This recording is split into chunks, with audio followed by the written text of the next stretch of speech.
The thing you call the silver market might not be a market anymore. It might be a draft, a private allocation, a closed door with a velvet rope, and a billionaire standing on the other side holding a pen. Today, January 17th, 2026, a claim is ripping through the metals world. Tesla allegedly bypassed the public exchanges and went straight to miners, paying up for real metal, something like 85 million ounces off exchange. Is that number verified? Not yet, but even as a rumor, it exposes a truth most people don't want to say out loud. In a shortage, the spot price is a suggestion. The real price is what the biggest buyer is willing to pay for delivery.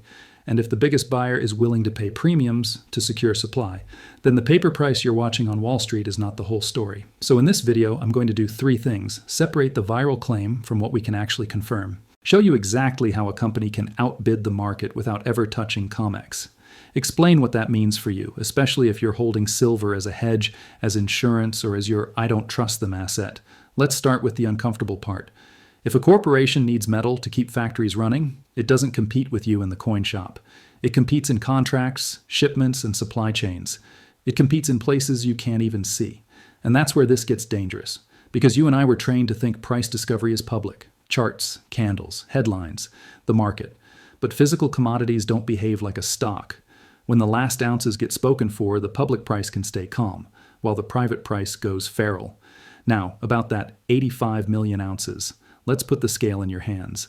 85 million ounces is not a cute purchase. It's not a headline. It's a freight schedule. It's about 2,644 metric tons of silver. That's not a weekend shopping spree. That's a strategic stockpile. And to understand why this matters, you need one reference point. Global mine production in 2024 was about 819.7 million ounces. So even if the viral number is exaggerated, the concept is lethal. A single industrial buyer, deciding they don't want price risk, can swallow a chunk of yearly supply simply by signing paper with miners, paper that leads to metal that never hits the public exchange. And here's the twist nobody talks about. That kind of deal doesn't have to change the paper price immediately. It can drain the physical market quietly, the way a bathtub empties when the drain is under the foam. You don't notice until you stand up, and suddenly your feet hit porcelain. Okay, so how does the public silver market actually work? Most people think COMEX is a warehouse where you go to pick up silver. No, COMEX is primarily a futures market. It's a place where contracts trade, claims on future delivery, used for hedging, speculation, and price discovery. One standard COMEX silver futures contract represents 5,000 troy ounces. That's important because it reveals the trick. You can move the price of silver with contracts without moving a single bar. You can create pressure with paper. You can smash momentum with paper. You can paint a chart that looks like selling, even if physical demand is screaming. This is why people keep saying paper versus physical. They're not saying paper is evil. They're saying paper is elastic. Physical isn't. A futures contract can be sold, bought, rolled, netted, offset, and settled in cash. A bar cannot be offset. A bar can only be owned or not owned. So if you're watching the paper market, you're watching the loud part of the system. If you want to know what's really happening, you have to watch the quiet part. Who is locking supply? Who is signing offtake contracts? Who is paying premiums for guaranteed delivery? Who is reducing availability before anyone notices? Now, when people say Tesla bypassed COMEX, here's what they mean in plain English. Instead of buying exposure, they bought access. They didn't buy a chart. They bought the right to future production. This is normal in critical materials. Offtake agreements exist specifically to secure supply.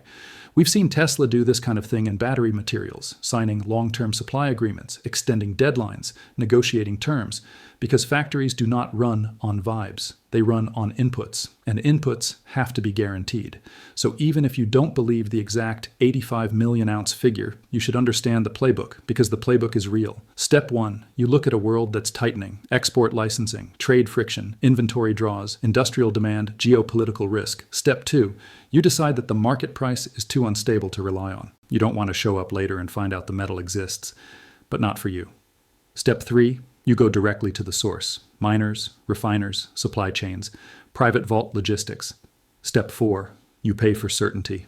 Not cheap price, certainty, because certainty is what keeps a production line alive. And this is why a billionaire-backed corporation can outbid the market, because they're not bidding in the same room. You're bidding in the retail room. They're bidding in the industrial room. And the industrial room has different rules. In the industrial room, silver isn't a trade. It's a component. It's solder. It's circuitry. It's contacts. It's the quiet metal inside the loud machine. If the component fails to arrive, you don't miss a trade. You miss a quarter. You miss a product launch. You miss a contract. You miss your reputation. So you pay up. Now, let me tell you the part that sounds like conspiracy, but is actually just logistics.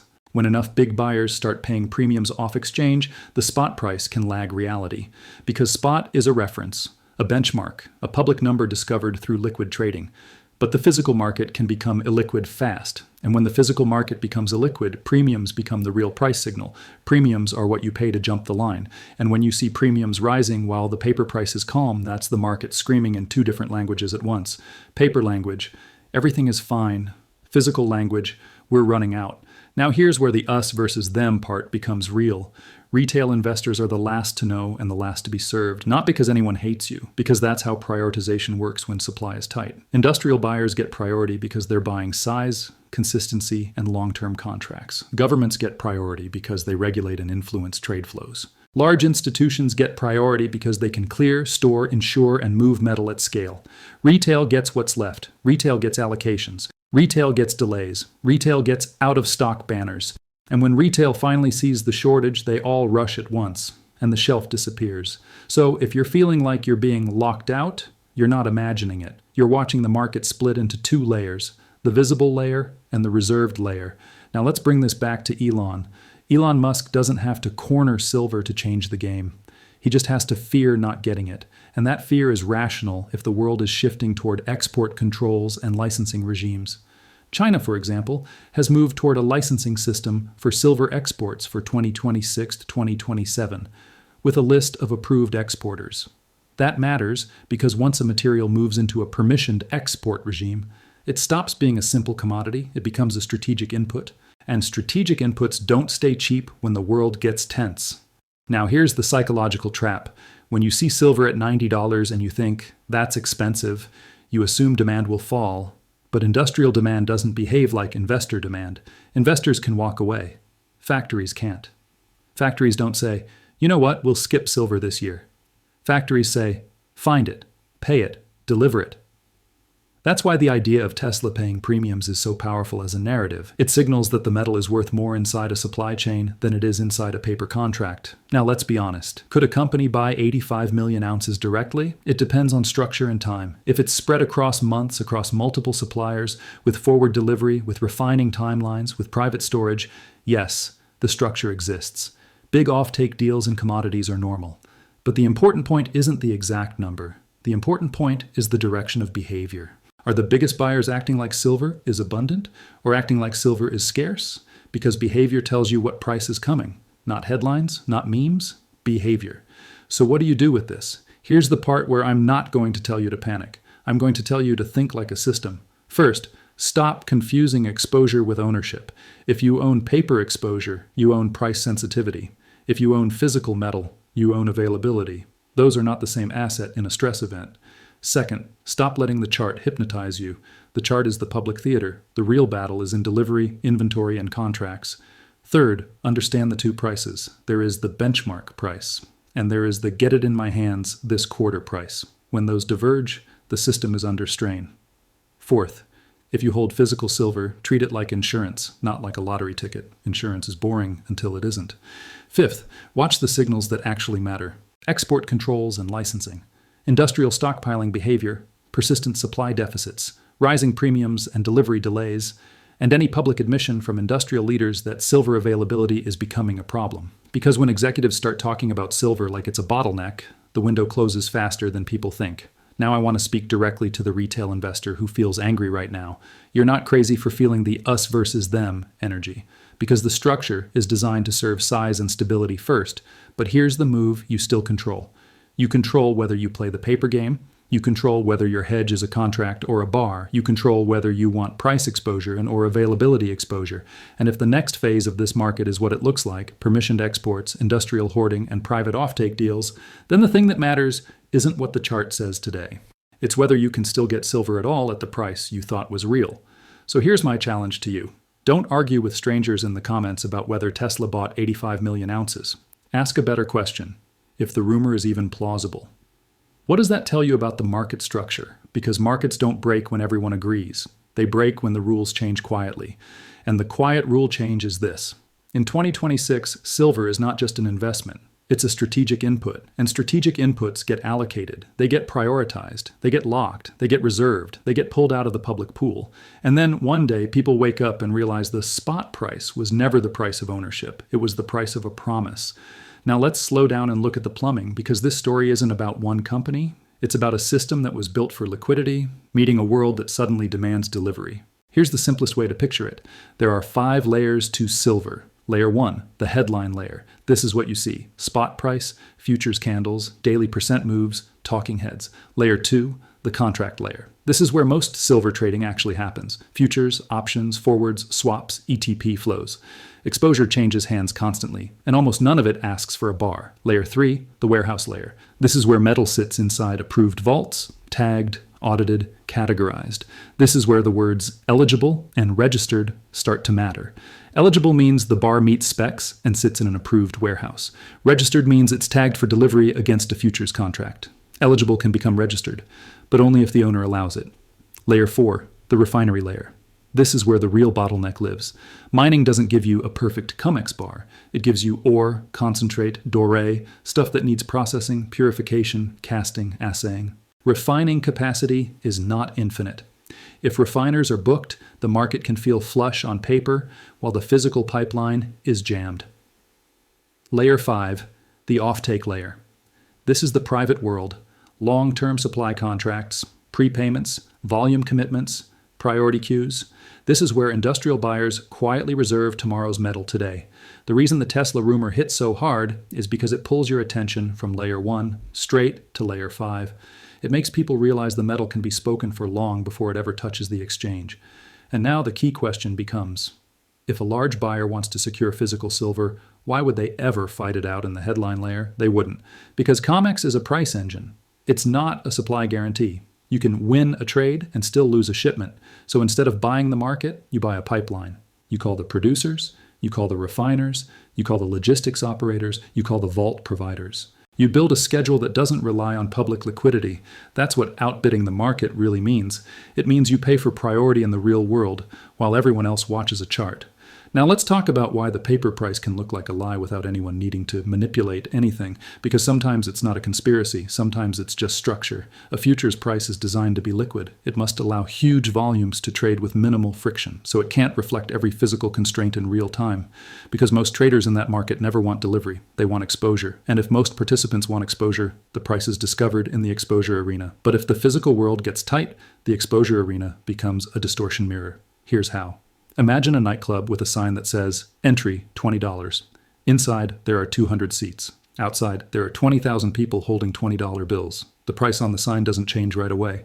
The line just grows. The bouncer just gets stricter. The VIP list gets longer. And the real price becomes the bribe. That bribe is the premium.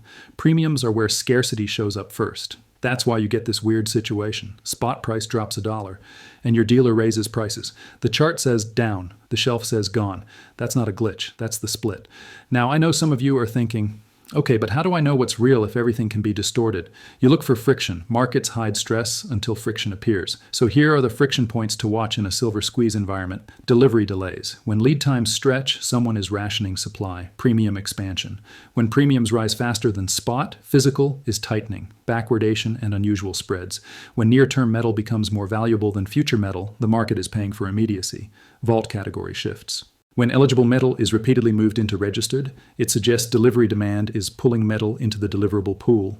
Policy shifts, licensing, controls, approvals, anything that turns buy into request permission. And that brings us to the geopolitical piece.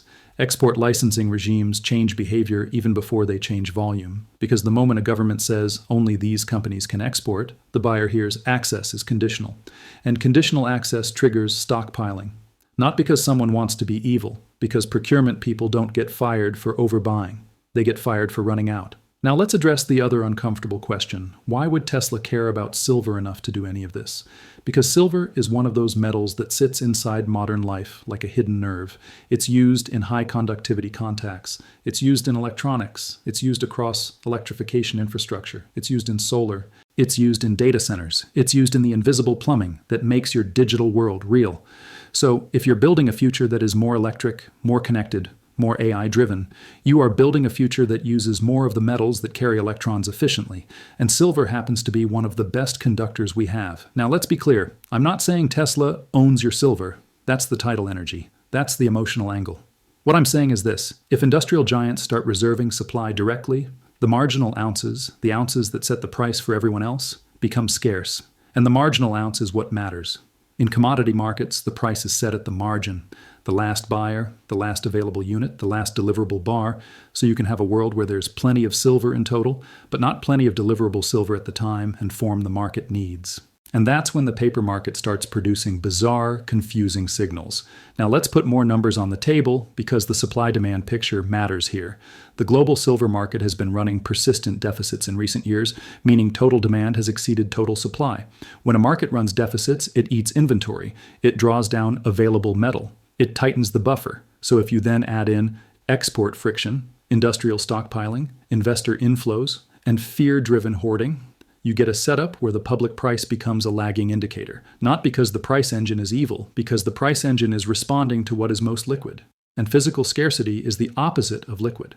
Now I want to explain something that will make the whole Tesla rumor click, even if it turns out the headline number is wrong. A buyer doesn't need to buy the whole market to control the market's behavior. They just need to buy the slack. They just need to buy the flexible inventory that normally smooths volatility.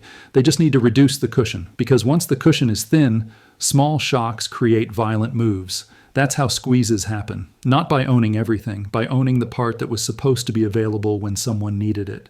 And that is exactly why the idea of off-exchange buying terrifies paper markets, because the exchange depends on the assumption that deliverable metal exists in sufficient quantity at a sufficient price to honor delivery obligations without drama. If too much of the future flow is already privately spoken for, the exchange becomes a stage play. It can still trade, it can still quote, it can still clear, but it becomes less connected to the physical pipeline. Now, if you're thinking, so how do I verify whether any of this is real? Here's a practical checklist for how a story like this would leave footprints. Minor announcements, offtake agreements, prepayment deals, strategic customer relationships, refinery assay bottlenecks, lead times, throughput constraints, shipping patterns, increased insured transport, bullion logistics chatter. Vault reporting trends, unusual drawdowns, category shifts, persistent conversions. Corporate disclosures, risk language about raw materials, procurement constraints, hedging programs. Price anomalies, rising lease rates, persistent backwardation, widening physical premiums. Notice something. None of those clues require a tweet. They show up in friction and filings. So if you want to treat this rumor like an adult, don't just scream fake or true. Track the footprints. Now, let's talk about the part that is going to upset some people. If you are holding silver as an insurance asset, your biggest risk is not price volatility. Your biggest risk is being in the wrong form of ownership when the system gets stressed. Because in a stress event, the hierarchy is ruthless. Allocated physical you control is at the top. Allocated physical with clear title is next. Unallocated pool claims are below. ETP structures are below that. Leveraged derivatives are at the bottom. And when the system is calm, nobody cares. When the system is stressed, everyone suddenly cares. That's why you need to decide what game you're playing. If you want to trade price, fine. If you want insurance against a broken system, you need to understand that paper claims can become negotiation. Physical cannot. Now, I'm going to give you a battle plan, not financial advice, just a way to think. Battle plan: don't get allocated out. Define your objective. Are you here for price upside or for availability insurance? You can't optimize for both the same way. Avoid forced liquidation. If you are using leverage, you can be right and still get wiped out by volatility and margin calls. Understand your custody. If you can't explain exactly how your silver is held, who owns it, and how delivery works, you don't own silver. You own an IOU with a silver-flavored label. Track real-world signals, premiums, lead times, inventory reporting trends, policy announcements, industrial comments. Expect narrative warfare. When a commodity becomes strategic, the information around it becomes strategic too. You will see everything is fine messaging right up until it isn't. And this is why the title of this video is what it is. Why your silver is now Elon's property is not a legal statement. It's a warning about power in a shortage. In a shortage, the person with the biggest balance sheet doesn't just buy supply.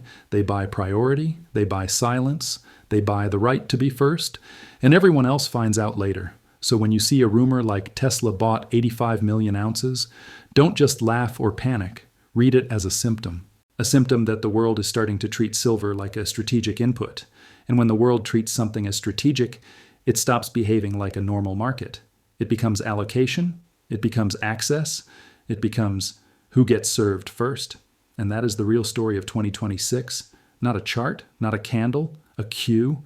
Now, one last thing, because I can already hear the comment section warming up. Some people will say, this is fear-mongering. Others will say, this is the smoking gun.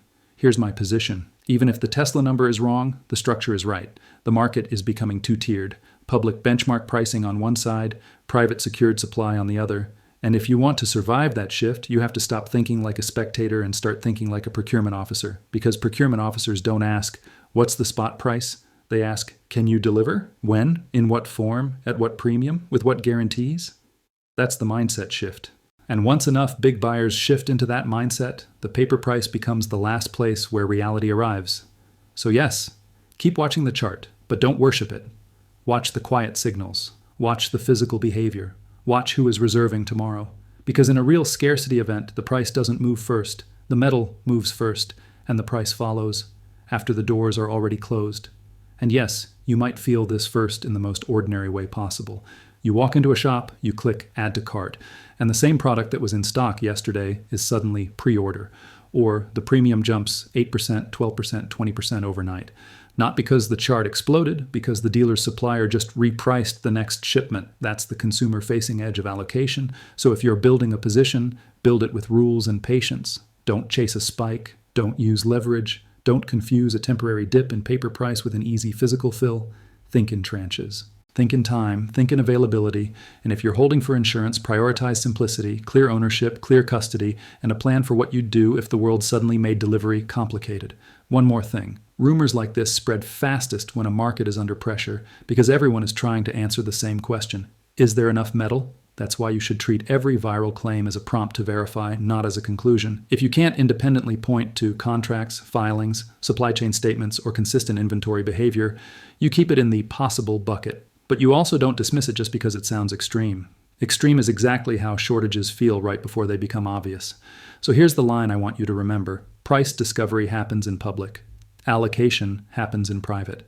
If the private world is paying up for guaranteed flow, the public world will eventually reprice. The only question is whether you'll be early or whether you'll be reading about it after the shelves are already empty.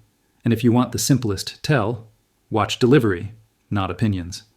When delivery gets weird, the paper price is already behind. That's when the game flips. Now, that's why the paper price can feel calm while the physical world is tense. One is a scoreboard, the other is a supply line.